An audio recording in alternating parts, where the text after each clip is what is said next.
भारत को हराने का तुर्की को एक बहुत ही बड़ा मौका मिला और अब तुर्की पूरी ताकत के साथ में भारत को हराने मैदान में निकल पड़ा, क्योंकि यह तुर्की के पास में आखिरी मौका होगा कि वह भारत को हरा सकता है। वैसे यहाँ पर आपको बता दे, यह लड़ाई सीधे तौर पे तुर्की और भारत की नहीं है, लेकिन फिर भी तुर्की इस पूरे युद्ध में सभी मुस्लिम देशों को लेकर सीधे मैदान में कूद पड़ा, क्योंकि तुर्की किसी भी हाल में भारत को हराना चाहता है और अगर भारत हार गया तो तुर्की इसे अपनी सबसे बड़ी जीत मानेगा। यहाँ पर एक बहुत ही बड़ी जानकारी बता दे, तुर्की के कहने पर मुस्लिम देशों के सबसे बड़े संगठन OIC ने भारत के विरोध में खड़ा होने का फैसला किया और अब उनके ऐसे फैसलों के बाद भारत को सोचना होगा कि क्या किसी भी मुस्लिम देशों के संगठन पे भरोसा किया जा सकता है।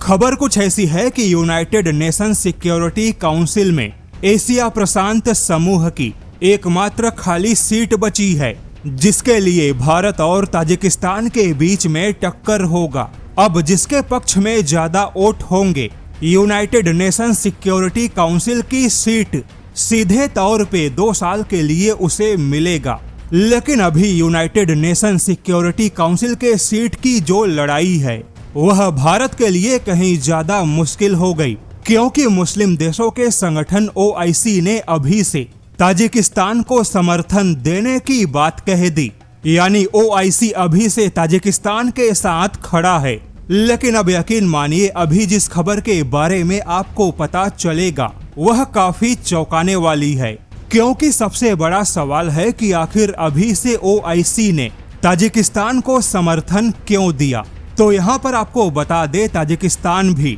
OIC संगठन का ही सदस्य है, यानी मुस्लिम देश होने के नाते मुस्लिम देशों के संगठन OIC ने ताजिकिस्तान को समर्थन दे दिया। लेकिन अब इस पूरे खेल में तुर्की और भारत के टकराव की खबर बाकी है, क्योंकि यूनाइटेड नेशन सिक्योरिटी काउंसिल में भले ही भारत और ताजिकिस्तान के बीच में टक्कर होगा, लेकिन इस टक्कर में ताजिकिस्तान को जिताने की जिम्मेदारी तुर्की ने अपने कंधों पर उठा रखी है। क्योंकि आपको बता दे, तुर्की इस समय OIC के विदेश मंत्री परिषद का अध्यक्ष है और अध्यक्ष होने के नाते तुर्की ने पहले ही भारत विरोधी फरमान सुना दिया कि OIC अभी से ताजिकिस्तान के पक्ष में खड़ा होगा। तो ऐसे में भारत के सामने समस्या काफी जटिल हो गई, क्योंकि ताजिकिस्तान के पक्ष में अभी से मुस्लिम देशों का वोट फाइनल हो गया, किंतु भारत को घूम घूम कर वोट मांगना होगा।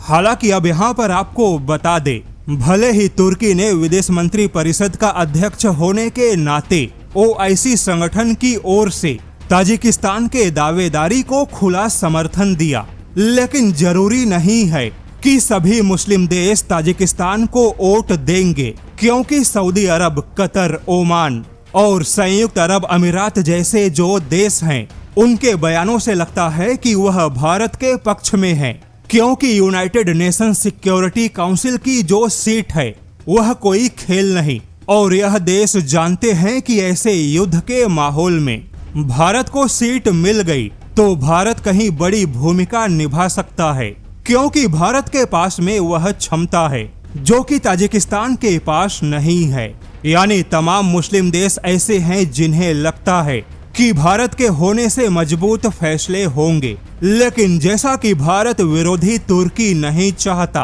कि भारत यहाँ पर जीत हासिल करे, यानी बेशक यह मुकाबला है भारत और ताजिकिस्तान के बीच में, लेकिन भारत के सामने ताजिकिस्तान को जिताने की जिम्मेदारी तुर्की अपने कंधों पर उठा चुका है। यानी तुर्की किसी भी हाल में केवल भारत को हराना चाहता है।